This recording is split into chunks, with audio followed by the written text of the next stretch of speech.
Hey guys, Justin with Ready Business Systems. Today I'm going to be going over how to use the new Forms v3 in Service Autopilot versus using the old Forms. So if you're not already using Forms, you're going to need to take a training video through Service Autopilot for them to activate it in your account.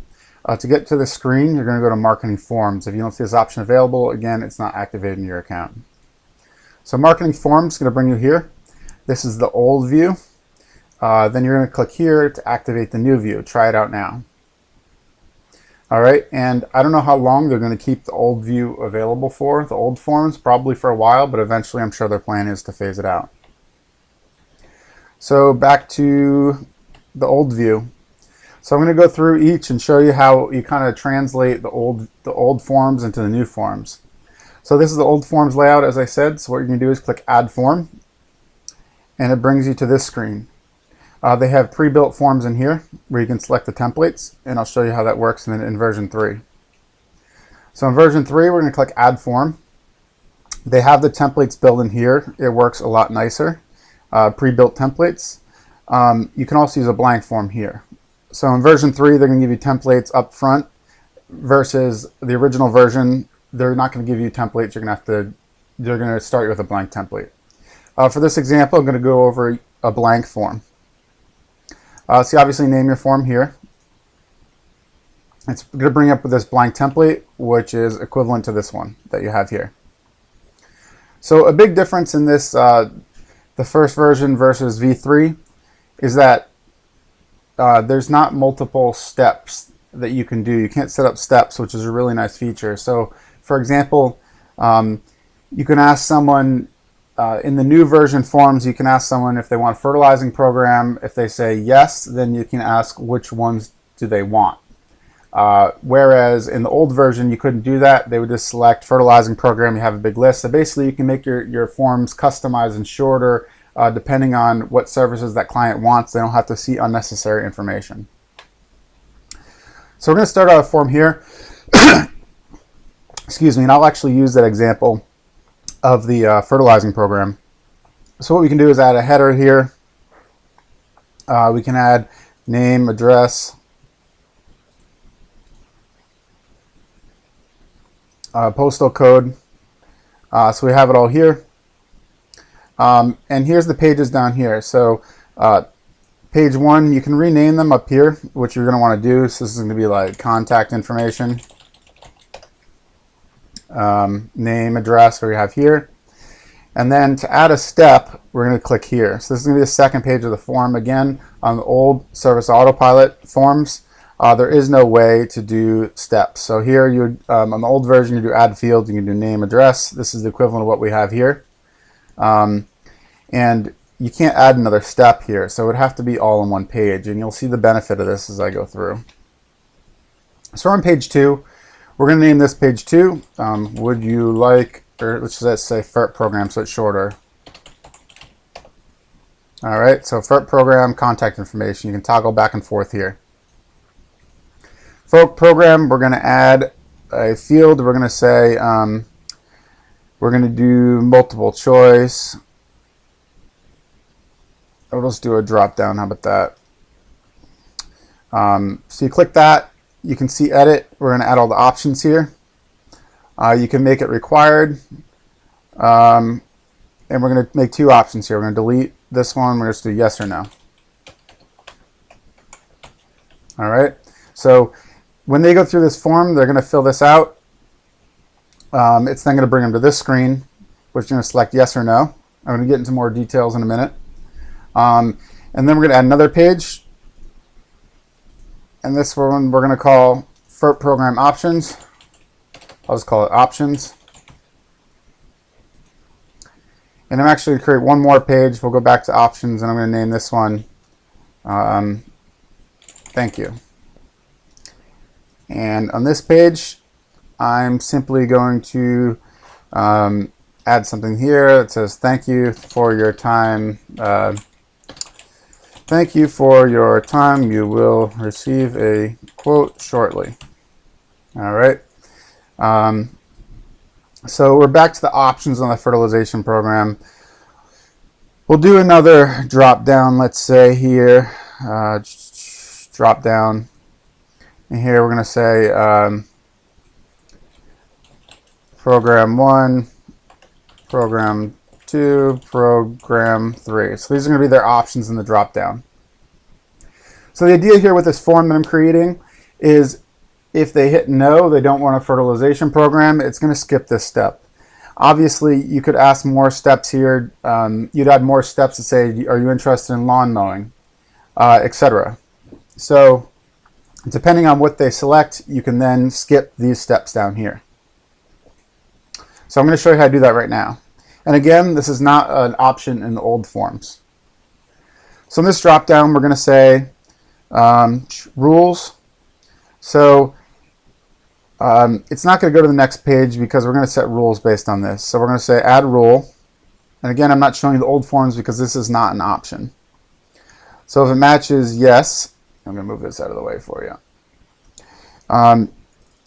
If they put yes, you can obviously add tags that will trigger different automations, tag clients however you'd like to, but you're going to jump to page. And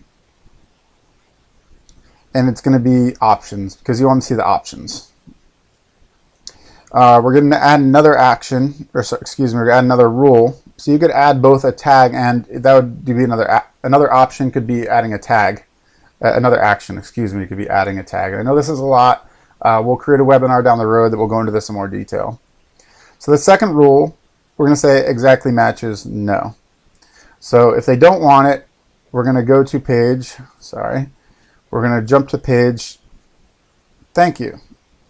So what this does, if they hit yes, it's going to ask them the options. If they hit no, it's going to go directly to the thank you page. So again, this is a terrible form in reality because if they don't want a fertilization program, this form does nothing. But we would add in another page here that would be like, all right, they don't want fertilization, we're going to skip the options, and this page would say mow, for example. All right, so we're going to select from here yes or no. Again, it's going to jump to page thank you. So back to the old forms, if you guys are used to using this one, this has a map to function, which is very important. So in this old form settings, you would have to map these to a specific field. So when this person filled out this form, it would then map it to the client's account in their certain fields. So example for their name, the system needs to know where does this get mapped to. So map to is not specified. If this is the name of the client, you need to select it in here. This is going to be client first and last name. So this way, when this form gets filled out, the system knows that this information should get put in the first and last name in the account of the client. The address, not specified, we would do, excuse me, service address or billing address. That way, the system would know where to apply that. And this is how you apply the tags here. So again, this is the old version. Back to the new version, I'm going to show you how to do that now. So if the person does want the fertilization program, that's under this edit menu here. We can map to, and we can select where we want to map this. In this case, we'd probably say it's a source. That's not really what it is. We'd say it's custom field. And there's nothing set up in this account at the moment, but if you want, you could create a custom field, which is, again, there's a lot to Service Autopilot. That's going to be in your settings, custom fields. You're going to set up your custom fields, and you can select where this would go. So if this were the source, this is how you set up that mapping, that this will map the source to this specific field in the client's account.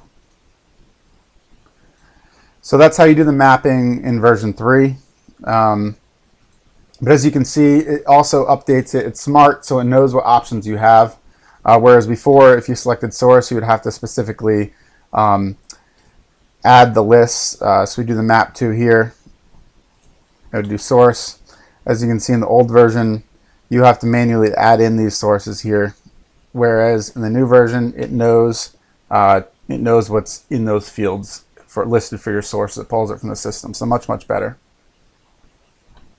So those are the major features, what field it gets mapped to, and adding tags. And again, it has this rules, which is a new thing, which has adding tags, but also instructs which page to go to, which is big. All right, so then we'll hit next. As you can see, it's going to bring you to this configure screen. And this is, it's either going to tell you can display a message, display a document, which this feature is new. You can create a document that it will display. You can display a message, or it can forward to a web page. So these are powerful features. Email notifications are here. I'll show you where all this stuff is located. Account management, this is big as well. And tag settings on field submit. So on the old version here, to publish this form, a lot of this stuff is mixed in. So to publish this form, before you would pull the code from here, it gives you these same options. Do you want to publish the form, where to post it? We would also be able to email notifications. So upon email, right here, create update lead. It's a lot of these settings are located within here. Here's where it asks you what to do when you submit. So under form settings, redirect web page or show message. That's where those features are listed that I just showed you. And we also have this send internal email options. So this is where you would set the email settings. So it's obviously much improved, the navigation and how this works. So account management. This is big. I haven't tried this out too much, but this is to make it so you don't create duplicate accounts. We used to have a disclaimer on our website: please do not fill out this form because it will create a duplicate account in the system. This way, it actually gives you map to settings. So when someone fills out this form, you can decide that it's going to either match, how it matches and how it determines whether to create a new lead or to update an existing lead. So you can turn this on, and it tells you it'll either create a new lead or update it depending on which fields map. If they have the same first and last name, someone submits a form, say John Doe is already a client in your system, and he submits a form for an estimate. It can either apply to the account existing or create a new account depending on these rules here. Tag settings, tags on click. This is a whole new feature. If they get to certain points within the form, it can add tags, or tags on submit. This is nothing new. It's just a way they have in a different menu that will apply a tag when they submit the form. So in the old version here, we have tags on submit. So it can create tags when you submit the form. And here's the tags on click. So moving forward, publishing, form options. This is important. So I'm going to jump over back to the old version again because I want to show you something which has been a common issue. So if I go to our dummy client here, you used to be able to see all the forms under fill out form, and they used to all be listed here. So now they have this new form section, and now it's listed as classic forms, what I'm showing you now. So these are the new forms here. So if you're not seeing the new form here, it's due to these settings in your publish section. So if you want to be visible under that menu, you have to have it set up like this. So again, we're on this third step, publish, and we want it viewable on accounts, and that will make it visible on this drop down list here so you can see it. Otherwise it won't be visible. So you can also use these hosted forms just like you could on the old form version, which I already pulled away.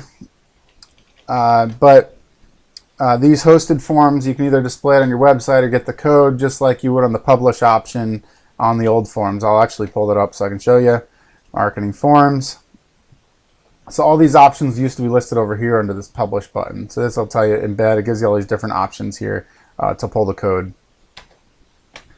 So that's now listed here. So something to note that I did notice is that I haven't yet created a workaround for, but when these forms are submitted, this confirmation, if you forward to a web page, it's actually going to pull it inside of a website, inside your website, because of the code. So when you do this embed, this source code, or this one here, embedded forms on your website, if you have the confirmation page be another page on your website, it's going to open up a website page inside your website. So for this reason, for now, I've just put this simple message. So it actually just shows a message, but then you lose the conversion tracking on Google Analytics and stuff like that. So I actually haven't gotten around for my own business for getting the hosted form to be able to still display conversions without displaying funny on the user end of things.